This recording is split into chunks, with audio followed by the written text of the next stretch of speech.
That always fascinated me, was how can you get your mind it's kind of your right and left brain working together. You have all this practice, you have this diligence, you have this organization, but then you also you want that part to be so taken care of that then the creative part can just kind of go off when it's time. I think the first time I got really excited playing guitar was learning Inner Sandman from Metallica's Black Album. I think once you get a guitar in your hand or any instrument, you tough it out, and even before you get calluses, your fingers are bleeding and you're trying to press stuff down. You don't really know what you're doing, but then you kind of hear like, oh, this does sound like what I know. I can make it sound like this. And once that kind of clicked with me, it was just pretty diehard with playing guitar. You ended up with a band that got something that every band hopes to get. $1.3 million deal.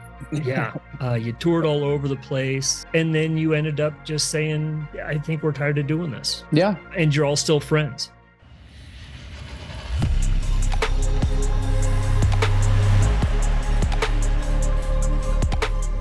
So you are a singer, songwriter, multi-instrumentalist. You've had some albums released.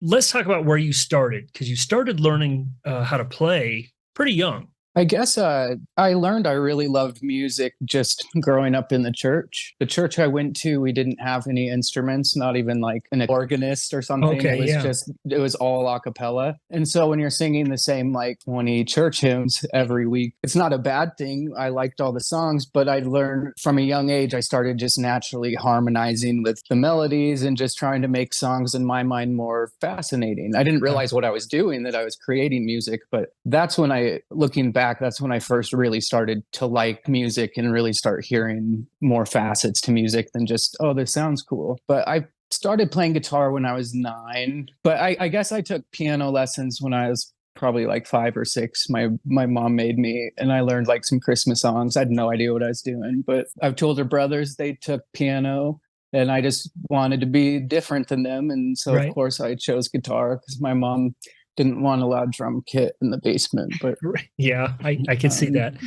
Yeah. What all were you exposed to as far as music growing up? I wish I was listening to stuff like The Cure or something when I was that age, but I was listening to like Beastie Boys and I remember, I think the first time I got really excited playing guitar was learning Inner Sandman from Metallica's Black Album. Yeah. Like everyone learns that song on guitar at some point, but it's like, I think once you get a guitar in your hand and then you tough it out, or any instrument, you tough it out, and even before you get calluses, your fingers are bleeding and you're trying to press stuff down. You don't really know what you're doing, but then you kind of hear like, oh, this does sound like what I know. I can make it sound like this. And once that kind of clicked with me, it was just pretty diehard with playing guitar.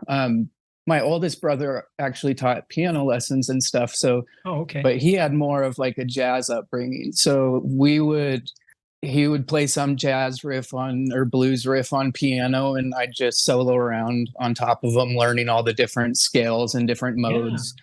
I'm not the best with theory. He's really good at that, but it gave me a chance to kind of try to mix the two together, because I couldn't hang with my brother unless I knew what key we were playing in. Right. So like that's a great way to learn, though, having all that different stuff to listen to and playing in an area where you think you wouldn't normally play. If you're playing around jazz and you're listening to Metallica, that's a great way to learn. When did you realize that you wanted to be a rock star? If I really think about it, like maybe when I was like 7 years old, my oldest brother, he's 5 years older than me, so he's 12. His best friend was like 15 or 14, and he played guitar, and he had this white like Strat like Hendrix had, and it was so dope. And I mean, I'm this little kid, I'm like 7, but I knew like that thing was cool. I didn't even know why. I was just like, I want to touch that thing and play it. Right. And so my brothers were like trying to start these little rock band projects in like elementary school and stuff. And I didn't know how to play anything, but I'd go over to his friend's house and I'd be like, hey dude, can I touch your guitar? Like, I started taking lessons. I actually know what I'm doing. And I'd have no idea what I was doing. I just wanted them to like trust me holding it. And I'd just be like, yeah, I'm a rock star. But like, I don't know if it's so much being a rock star or just loving music, Sure. when you were going through that process, who were your influences? You just said that you listened to some of the stuff your older brothers were playing and it was kind of all over the place, but did you have somebody in particular where you're like, I want to be a guitar player and this is who I want to sound like? When I really fell in love with just straight up guitar playing was the first time I heard Jimi Hendrix. Just hearing the guitar speak like a voice, like there wasn't any talking, or I didn't even know what the song was about, but it's like you could feel the song, you could feel what he was saying through it. And that was the first time I'd heard just a guitar really do that. And Stevie Ray Vaughan. But to be honest, like I felt like they were kind of the unobtainable. Like it was, they pushed me to try to learn scales and learn how to improvise to hopefully one day be able to use the guitar as more of a voice. But to be honest, at the level I was at, I was like, well, right now I'm learning pop punk Blink-182 songs because that's what was popular with the other kids in elementary school at the time. Sure. And they happen to be pretty easy songs to learn how to play, you know?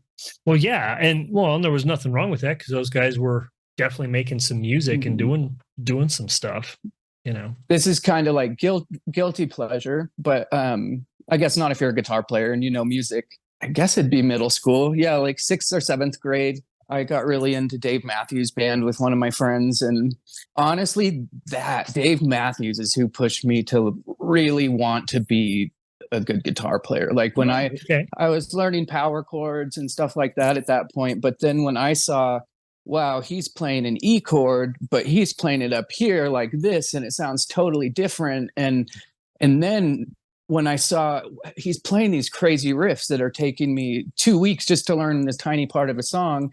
And then how is he singing on top of that too? Right. And that was something, and that's something Stevie Ray Vaughan and Jimi Hendrix also did, but that always fascinated me was how can you get your mind it's kind of your right and left brain working together. You have all this practice, you have this diligence, you have this organization, but then you also have, you want that part to be so taken care of that then the creative part can just kind of go off when it's time. Yeah. You know, you take care of the foundation and then you can just speak. But so when did you start your first band? The first band I played in was I finally let my brothers finally allowed me to play in their band.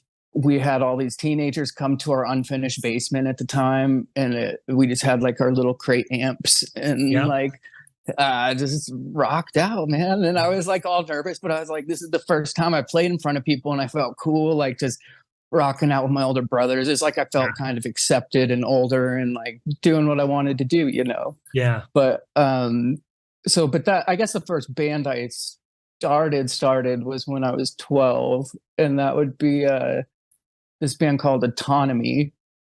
And that was with my brother Tyler, and he was the singer and I played guitar and sang backup vocals. And then two of my other friends that were in middle school with me, we played drums and bass. So we had our little band, but that was the first time I kind of like started getting a feel of kind of what it was like. I was really young. I mean, I'm looking back, I thought I was so old and mature, but I was 12.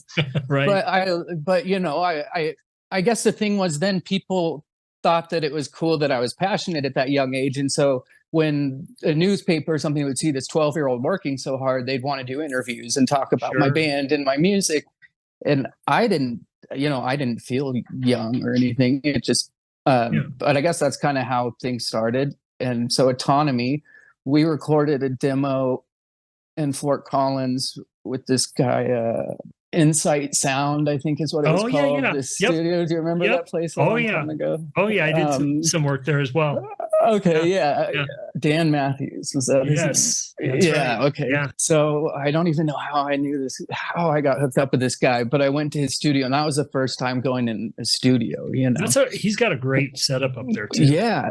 And actually now, long story short, my guitar teacher now lives there. That's his house, and he has the studio. So that's where I take guitar. So I take guitar lessons in the console room where I recorded my first demo. So it's like this weird little trip when I go in there. That's a great story right there. But it was like, I remember going in and recording at 12, and luckily I had really supportive parents that paid for us to go do a demo. We did, I think, 4 songs. And, you know, at that age, you think too that recording is just, you're so innocent. You think you just go in, you plug in, and you sound awesome, and you just play a song once. you're like, why would I need more than one day to record all my songs, you know?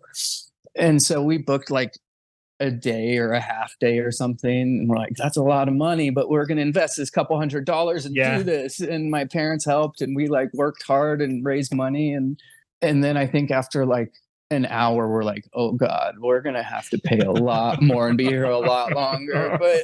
But I think we were only there like 2 days or something, but it's still really good, especially that being was like the intro to the recording world and what it was like. And then, you know, fast forward, you know, 20 years later, and it's like, now it's like OCD compulsive recording. Like you just, things change. There's something that's fun about that innocence of just, of going in and just, you know, it's magical at that point. Music is literally magic. Like you don't understand how it's made, to be honest, especially back then. There wasn't GarageBand, and I mean, most people didn't have a Pro Tools rig in their home. You know, you had to go to a studio. So it was very unfamiliar and unknown. Like I was tracking things onto cassette tapes just through an 8-track player, you know? Technology really expanded super fast. Oh my gosh. You know, just a couple of years and everything's different. It's pretty amazing. So you finally ended up with a band. I don't know if we'll name them right now, but you saw some pretty fast success. Talk about what got you to the point where you had a band that was cohesive enough, that was putting out material that was good enough to get recognized. Even until I got to high school, I never thought of myself as a singer of a band. I always just thought of myself as a guitar player. By this point, like I'll fast forwarding to kind of high school, and things were a little bit more serious with music. I had met this really great local guitarist, Dave Beagle, and he plays around here, and he is incredible. And if you haven't heard him, you should check him out. Yeah, for sure. I'm currently taking lessons from him again, just because he's incredible. He inspires. Well, it's great to have refresher courses too. Absolutely. But he lit a spark under me too, and I don't know, God always just put this drive in me to just, that once I set my mind on it, that's like all I really wanted to do. So it went from playing a lot of sports and just taking guitar lessons growing up in junior high and kind of doing a band for fun, but mostly just cover songs, playing Sweet Home Alabama and Smells Like Teen Spirit or something.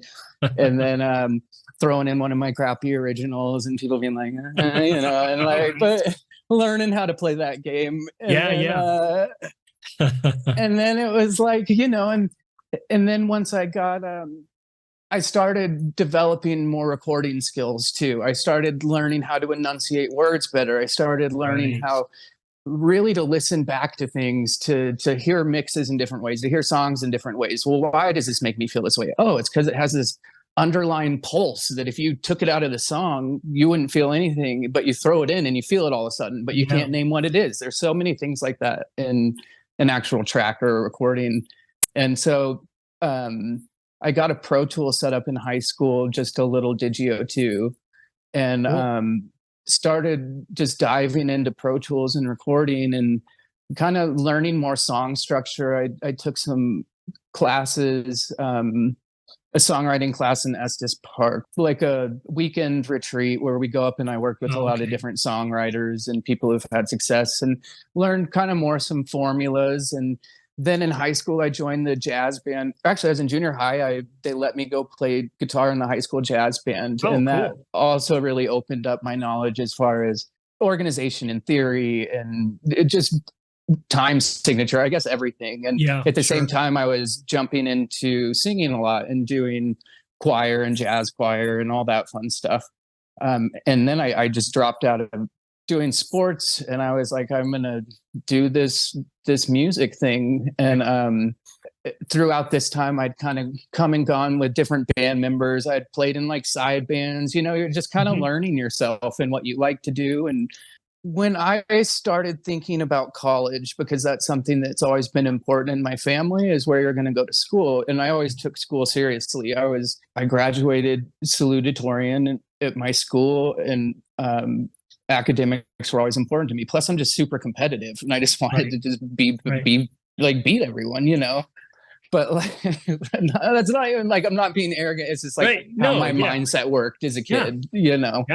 That's a drive that a lot of kids do not have. I was one of those. Well, I think that drive might have come competing against having two older brothers and competing for attention or whatever it is. Like there's so many factors that contribute into whatever it was. But the drive wasn't something that I really enjoyed. And I'm like, yay. It was just this feeling of never being satisfied, like always feeling like, I mean, like, why am I not? I could play at a coffee shop in high school by myself and have 50 friends come. And that's a ton of people. And I could make a couple $100 and have a great time. And I would be like not having a good time because I'm so focused on why am I not selling out Red Rocks yet? You know, and I just could not get to that. Like I was just so just lost in the future, I guess. Yeah. I knew I loved doing music, like, and I loved performing from the time I was in junior high. I'd put on little home concerts and stuff and have friends over. And then I thought, well, to be a famous musician or to have success or to know what it's like, you have to tour. And so it's like no one really around me had a formula for how to be a rock star, how to like have success in the music world. I loved being from Fort Collins. And when people saw my drive, they're like, why don't you move to LA or Nashville or something? And I was like, no, I love Fort Collins and I'm good enough musician.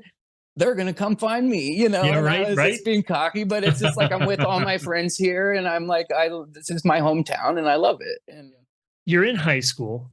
Is that when you started thinking about I mean, every group you put together as you're growing up feels like a real group.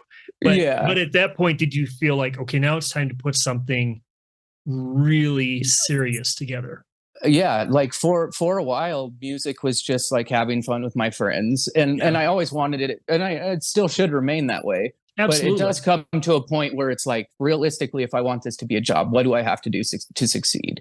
And my dad is a professional artist, and all he's ever done in his whole life is do artwork, and so he's been great with allowing me to see past just kind of a 9 to 5, I guess, at that age, and was like, dream bigger. There's nothing wrong with dreaming. Like, just see what happens. And he also helped me start looking at things from more of a business mindset. So we started looking at different producers of artists I like. So it's like, there was this artist just getting started. Now he's very successful. At the time, he just put out a song. It maybe sold 100,000 albums. Was Jason Mraz. And somehow, like, I found a link online of a guy and got hooked up with the guy that produced like the single that he had on the radio that was starting to come out and be big.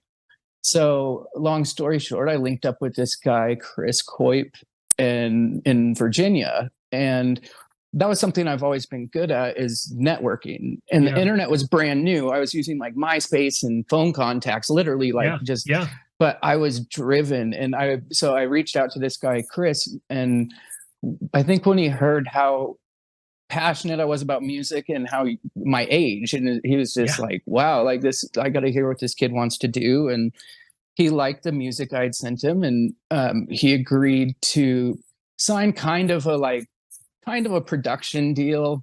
At that age, I didn't really know what I was doing. I think we spent $5,000 or something, and then went out to Virginia and recorded a 4-song EP in this super haunted mansion. It's a totally set of different stories, but like, we'll have to get back to that at some point.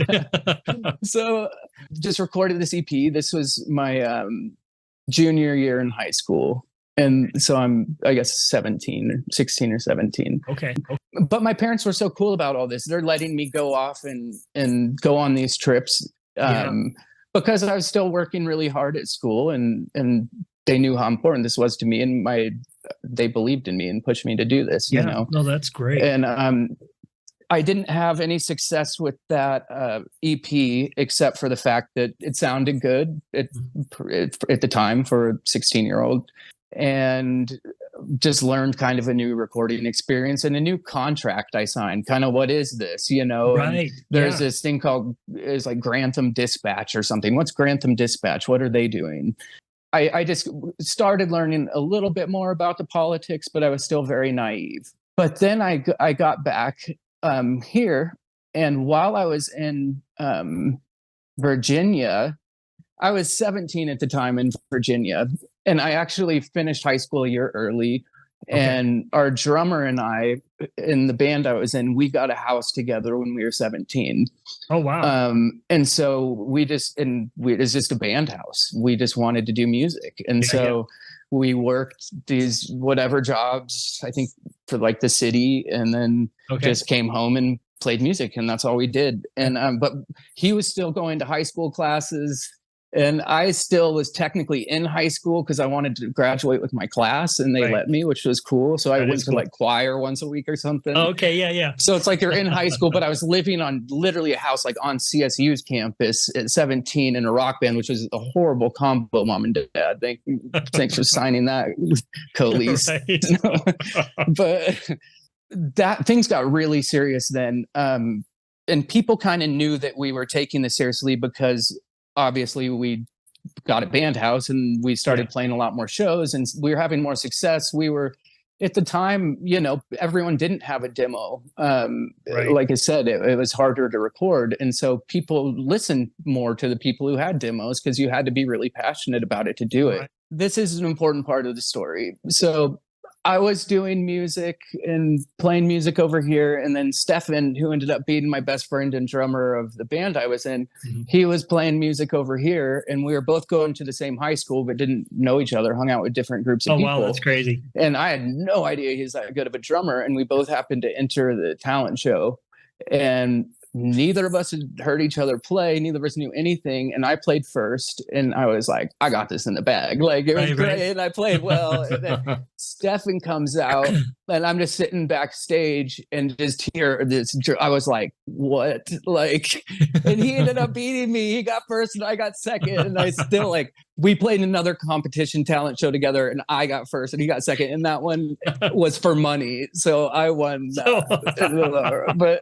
But I just knew, I was like, I have to play in a band with this guy. Was a very serious, important business move I made. And so Stefan and I were kind of the core pieces to start our band. I'm a firm believer that, and I'm really into the idea of being on stage with your friends and it being like a group thing and a team thing. I'm about teams. Yeah. And instead of like today where it's more kind of, here's the musician, we're going to build this around them of what we think they should look like and all their friends should look like. But really it's just this one person and a bunch of strangers that are hired, Yeah.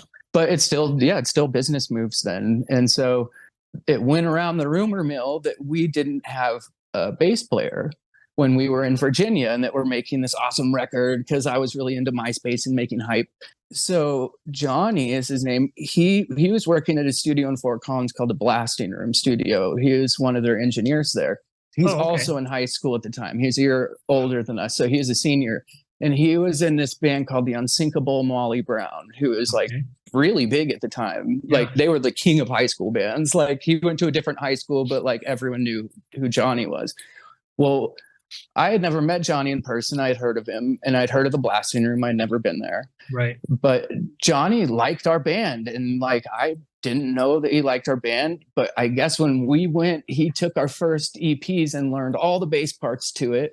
And so when we got back, he's like, hey guys, and he moved into our house because we had 7 bedrooms. Gosh. Our house had 7 bedrooms, the house that Stefan and I, our first house we moved into when we were 17.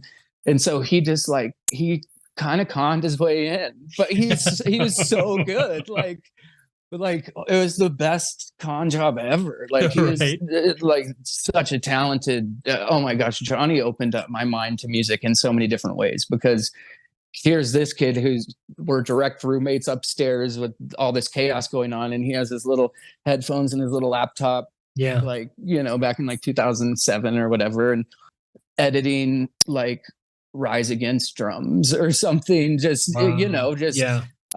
that time when I met him, he was doing all the drum edits for all these punk rock bands. And I think he's working on the Casualties when I first met him, just this old punk band. And, and so I was watching what he's doing. And then one time he edited Josh Freese, who's like playing in Foo Fighters now. He's taking Taylor Hawkins' spot. Like, he played Nine Inch Nails, one of the best drummers ever. But I saw Johnny editing some of his drums from a session, and you literally have to like mess up the drum tracks because he plays so perfect. It just sounds like a click. It doesn't even sound human, Yeah. But it's just that's when I started learning, like, wow, the consistency you hit at, like, just the drums really lead the way for a band. Yeah.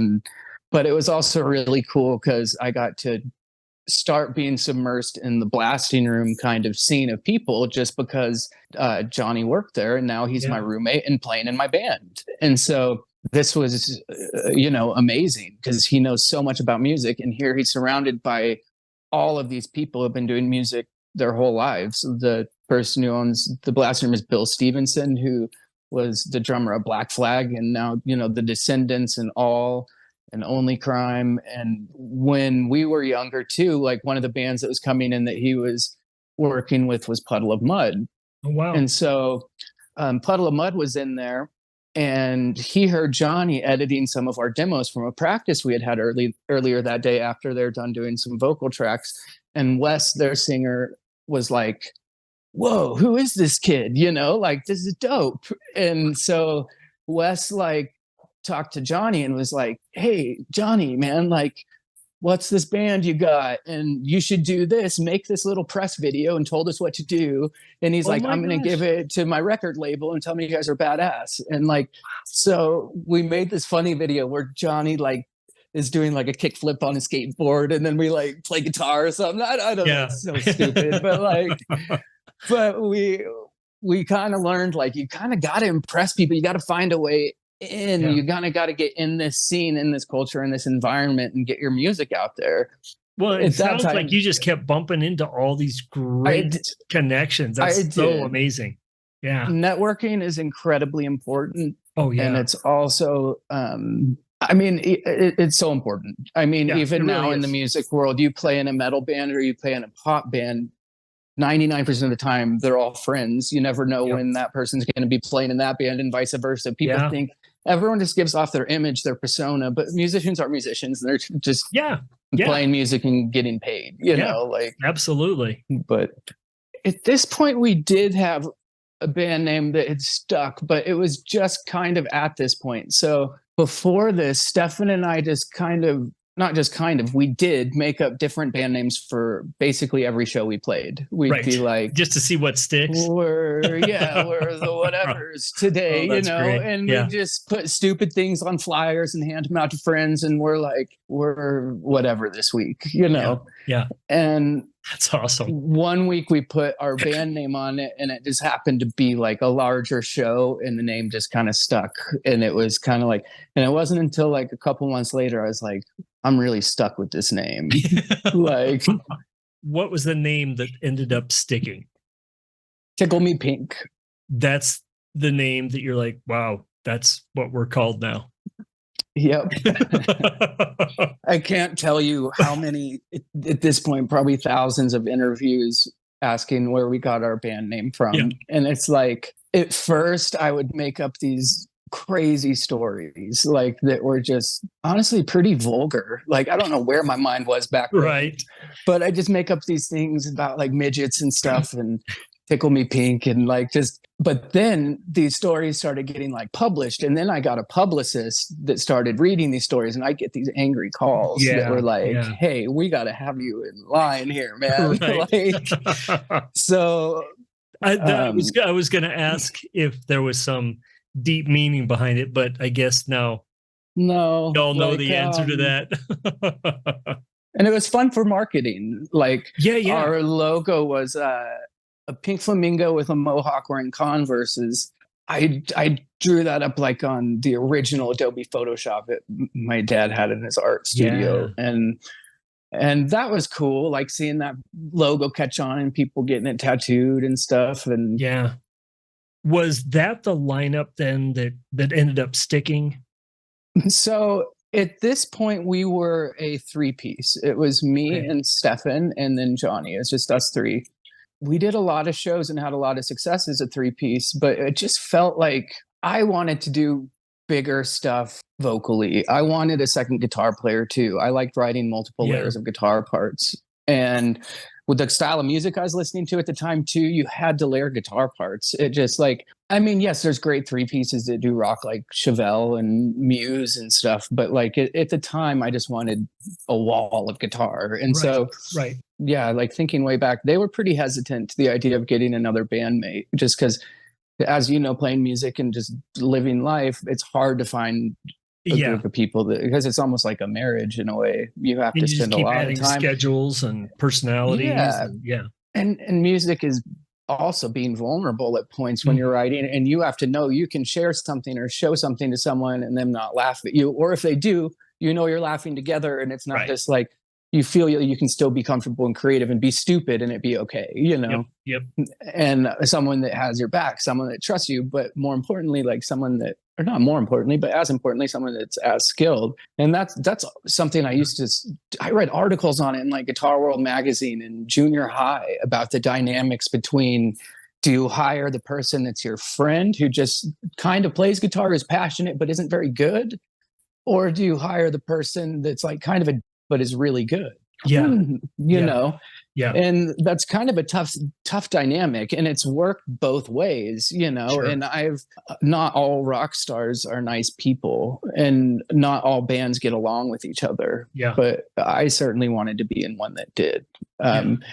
There was this studio called the Academy of Guitar in Fort Collins that was this guy, Jesse Solomon, one of my friends ran, another really, really great guitar player around here. He had a teacher there that went to a different high school that was our age, named Steven, and he had heard of our band, and we had heard of him because he taught guitar at the Academy of Guitar, and I had heard in the rumor mill that he was a good singer. He had long hair, he had potential. I was like, look wise, he has potential. No, I'm just kidding. But well, you know, those are things you have to consider those things. And oh my God, like we'll get into that later, but especially when you start getting into major labels and stuff, you really have to start getting into look, and that becomes very important. It is important, but it's like kind of idiotic at points. It's way, you know, I'd love to at some point kind of discuss how decades also change the importance of the images. You know, in the 70s, the image wasn't as important as the 80s. And really, it was really important in the 50s and 60s too. And in the 70s, it kind of went away, and you were more into how progressive can your music be, how complicated can it be. And then, you know, the synth pop came out and turned that the other direction again. Well, and even before that, the disco era started to where your image was really important again. So yeah, you know, the ebb and flow of that is, you know, well, and you could do a whole show just on that, probably. I know. I mean, I wouldn't I mean, I guess now that I'm older, I'd classify my band as this, but we were an emo band. But it was like, now you hear the term emo. I don't know. Even at the time, it's always been a funny term. When we started being called an emo band, that was when that term first came out. And it's like, what does this emo thing mean? And that was its own little movement, and it's honestly really fun. It was a fun little movement to be a part of, like to be kind of in the forefront of. Like, I had stupid hair and I dyed it to look like I had a banana peel or something just stuck to the front of my face. And the amount of people I saw with that after, like, we had a video air on MTV that had that haircut was just astounding. It's fun, man. Like, I was just gonna ask, did you find that to be a little dress up party? Yeah. Did you find that to be a fun side thing that came with it, or were you like, I'm gonna see what I can do and see how many people follow me on this crazy? Kind of both. It's both. I mean, life's kind of just a fun experiment, but you know, I just thought it was fun. Now you can look at me, I'm not too stylish, but like, then I thought it was fun to kind of like, I never got into the guy liner and stuff, which a lot of generations have. Oh, absolutely. And a lot of people during that time, a lot of guys were. I did wear some of my girlfriend's pants though multiple times. That was also popular at the time. Girl pants were a weird thing. Yeah. Oh man, what an interesting time. And then to have like long hair in the front and then short in the back, and kind of spiked out. You know? It's amazing styles that come and go and what they end up attaching to. I want to just touch on Tickle Me Pink really quickly, just kind of as a teaser to anybody who yeah, obviously is going to want to know more. You ended up with a band that got something that every band hopes to get. $1.3 million deal. Yeah. Yeah. You toured all over the place. You had a recording that they didn't even re-record. It was something that you guys had already put together. So you had some really cool stuff going on. And then you ended up just saying, yeah, I think we're tired of doing this. Yeah. And you're all still friends. You hear about bands getting together and getting contracts and breaking up all the time, but it's so unique what you guys went through because it was so fast. I mean, it was really fast, and it was, and you ended up being in a situation where you're still friends, and you kind of made the decision together. It wasn't one of you freaking out and stomping off stage. And what I wanted to ask next was, going through that process, and now being in a different place, but still being a musician, has your view of music and of what you want in your life different? Is it just a different perspective? Is it a different approach? Is it both? And if so, how does that work now? Everything's different. Like, I can't even remember what it was like to think how I used to think. Like, it's a different life now. Like, without going into too much detail, when I was younger, there's a lot of excitement about, at least for me, there's a lot of excitement about the fame and the money and the popularity and everything that comes with it. Yeah. And, I was 19. I believe I was 19 when I signed for quite a bit of money.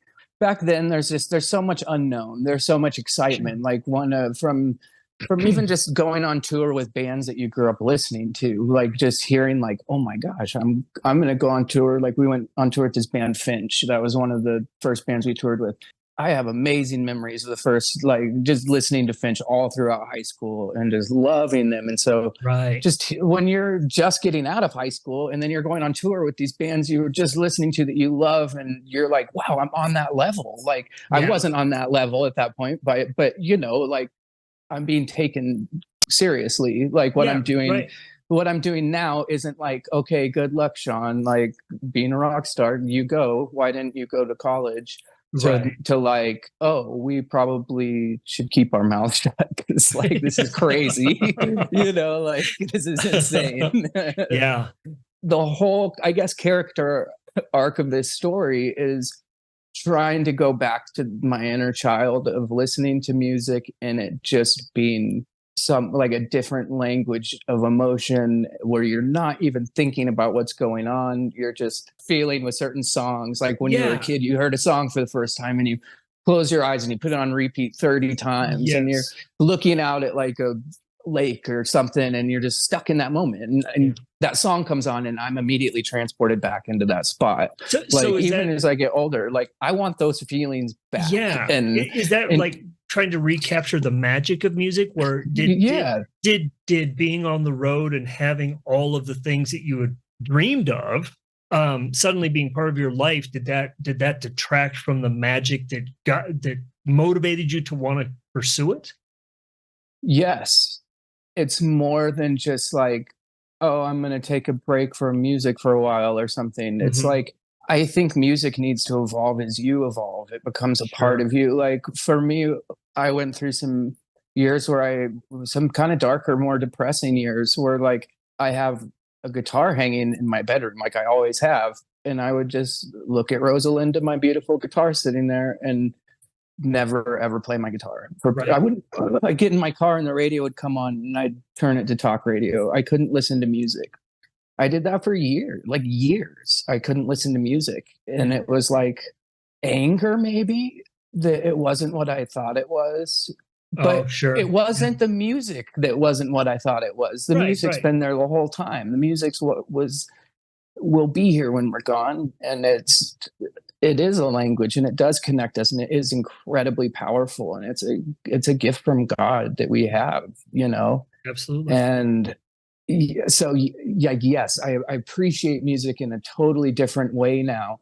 My goals now are I guess I'm just like, I don't know if I'm just old or what, but it's like, my goals now have nothing to do with myself. Like, I I did things for myself for a long time, and it was depressing for me. It was lonely, and it was, I just, music now, I want it to be putting out something special that is my heart, is genuine, is authentic, isn't impacted by the outside world. Are you looking to pursue music again as a potential career, or are you looking at just, you've been there and now you just want to be in the music instead of making it a center? That's a good question.